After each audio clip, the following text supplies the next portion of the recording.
The UN's history is full of allegations of corruption involving officials and irresponsible behavior by soldiers in peacekeeping operations. The UN has also failed to resolve numerous global crises, and its role and relevance is not reflected in the organization's activities.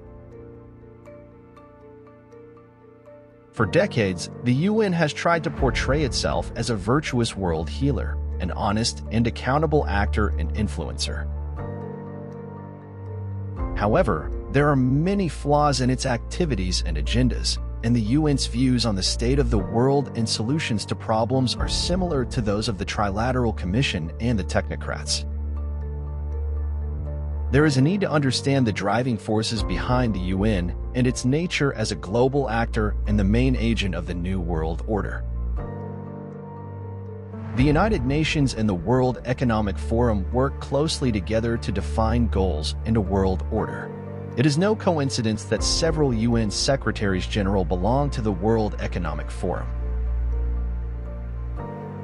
It is also important to bear in mind how the Rockefellers have supported and funded the UN. In a speech in 2012, former UN Secretary General Ban Ki-moon praised the Rockefeller family and the Foundation for their support to the UN. I am deeply grateful to the esteemed members of the Rockefeller family and the Rockefeller Foundation for continuing the noble tradition of supporting international organizations devoted to peace.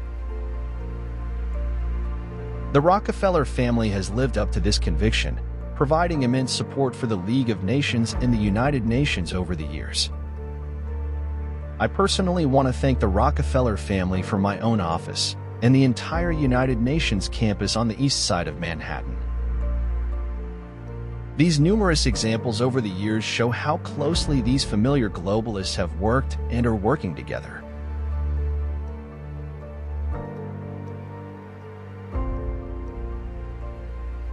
Some even believe we, Rockefeller family, are part of a secret cabal working against the best interests of the United States, characterizing my family and me as internationalists, and of conspiring with others around the world to build a more integrated global political and economic structure, one world, if you will. If that's the charge, I stand guilty, and I am proud of it.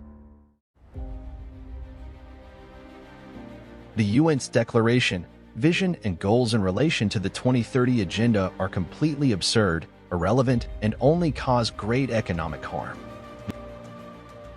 The end result is one in which the life of the average citizen will be changed for the worse economically, socially, and culturally. For decades, Finland has been praised globally for its environmental and social policies. This position, promoted by the UN and the World Economic Forum, ignores all these technological, cultural, and scientific achievements of the past decades in relation to Finland's environmental and sustainability competitiveness.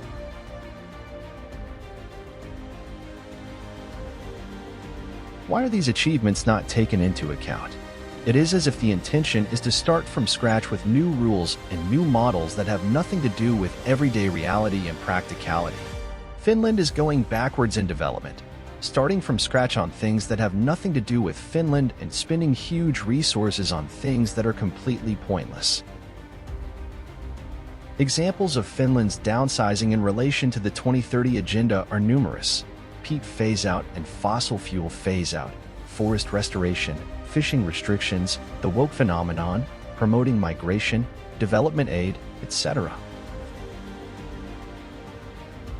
Finland can perfectly well exploit peat, oil, coal, and natural gas, ensuring that Finns who have worked hard and built this country have a safe, reliable, and relatively cheap source of energy for use in a climatically cold country. Finland will not be heated by renewable energy, and there is no need or justification for Finland to embark on this kind of development, which is a sham on the pretext of climate change.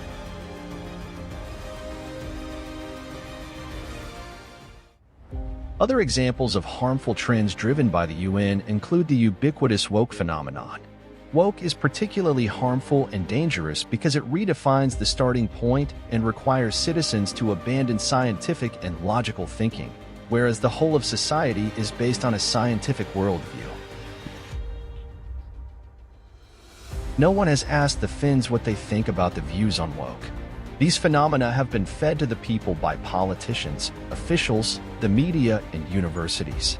Another problem is that the phenomenon should not be criticized at all. This illustrates the totalitarianism and power-grabbing nature of the UN agenda.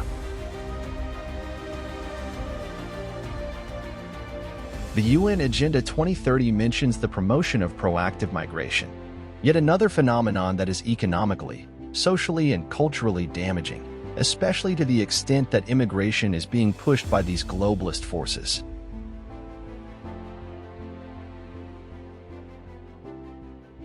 Immigration is often associated with development aid in Africa. Finland has put tens of billions, possibly more, into development aid over the decades.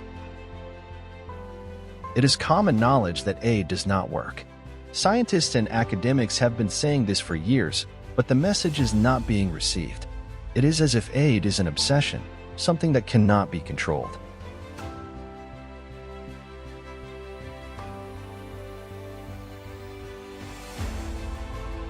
The UN's Agenda 2030 with its goals and declarations is irrelevant to Finland, and the politicians and officials who are committed to it either do not understand the absurdity of the contents, or alternatively they do, and are themselves part of one big chain of adverse effects. Hyvät kestävän kehityksen ystävät. Suomen hallituksen tavoitteena on luoda Suomesta sosiaalisesti, taloudellisesti ja ekologisesti kestävän kehityksen yhteiskunta vuoteen 2030 mennessä. Tämä on hallitusohjelmaan kirjattu tavoite ja se on hyvin linjassa globaalin kestävän kehityksen toimintaohjelman Agenda 2030 kanssa. The content and objectives of the UN's Agenda 2030 are similar to those of the World Economic Forum, and these major globalist organizations work closely together on the objectives.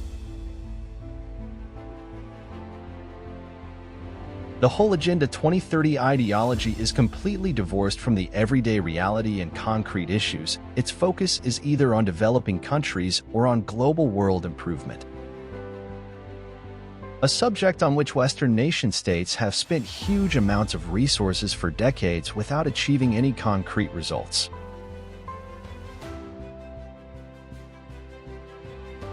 Apart from a few isolated points, the whole Agenda 2030 set of objectives and the underlying thread is about creating a new world order that no sensible and responsible citizen wants to see their own society cause problems. The following themes recur throughout the declaration and vision, principles, and commitments of the General Assembly Resolution on Sustainable Development. Human rights. African countries in particular. Eradication of poverty everywhere. We commit ourselves to making fundamental changes in the way societies produce and consume. We recognize the positive contribution of migrants to growth and sustainable development for all. Climate change. Sustainable urban development. Peace and security.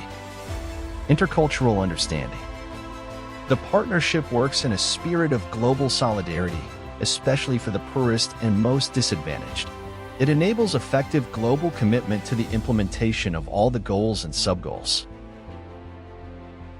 All these slogans and the target states sought through them are megatrends driven by big money and resources, which the UN and numerous lobbyists hold member states accountable for taking a stand and pushing for change.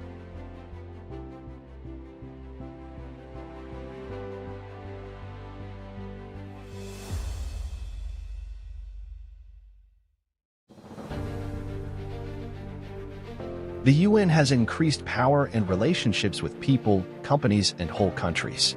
Sustainable development is regularly and proactively promoted, especially in educational institutions at all levels of education, in politics, government institutions, NGOs, municipalities, and the business world. Working groups, projects, campaigns, reports, etc. have been set up. The whole Agenda 2030 exercise is not producing anything. It is consuming huge resources and adding more meaningless work.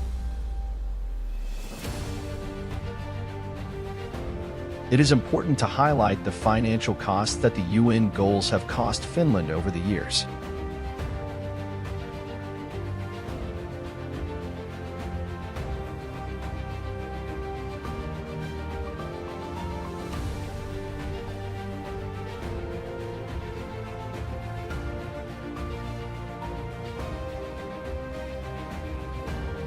It is also noteworthy that universities and higher education institutions, as well as the mainstream media, have so far not questioned at all the rationale and relevance of Agenda 21 and Agenda 2030 for Finland and in general.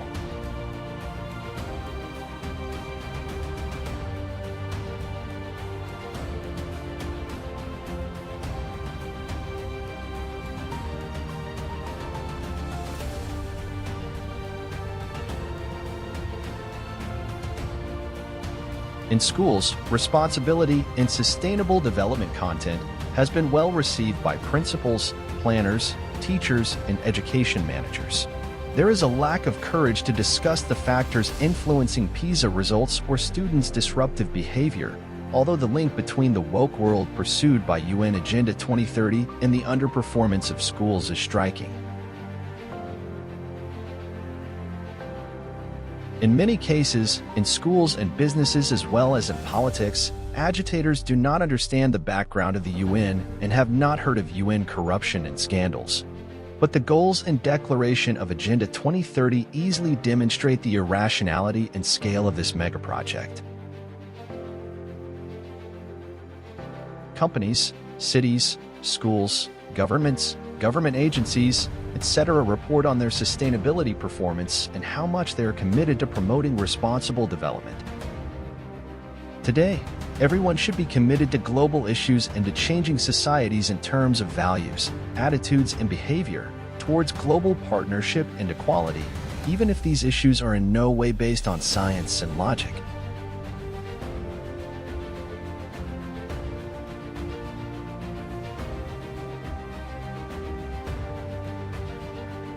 The UN sets the global starting point as a desperate situation in which billions of citizens' access to a dignified life would be the responsibility of nation-states. Growing inequality, unequal distribution of wealth and power, gender inequality, the rise of extremism, etc. are all concerns of the UN. Exactly the same issues we have been reading about in schools since the 1980s. All these problems, and many others mentioned by the UN, have been the subject of an unlimited amount of resources in education, training, research, projects, etc. over the last 20 years or more. The UN has created an unrealistic starting point and a vision of the world that cannot be achieved by any democratic method. Thus, the UN is strongly promoting a technocratic and totalitarian model of society, following the example of China. What if we do not oppose the goals and implementation of Agenda 2030? The end result is what we see in China. No one in his wildest imagination would wish such a daily life anywhere. That is why it is absolutely essential that we are aware of the direction we are heading in and demand that political decision makers and officials justify their position as to why they want such a dystopian worldview in our country.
tax evasion and smoking in non-smoking areas can drop it.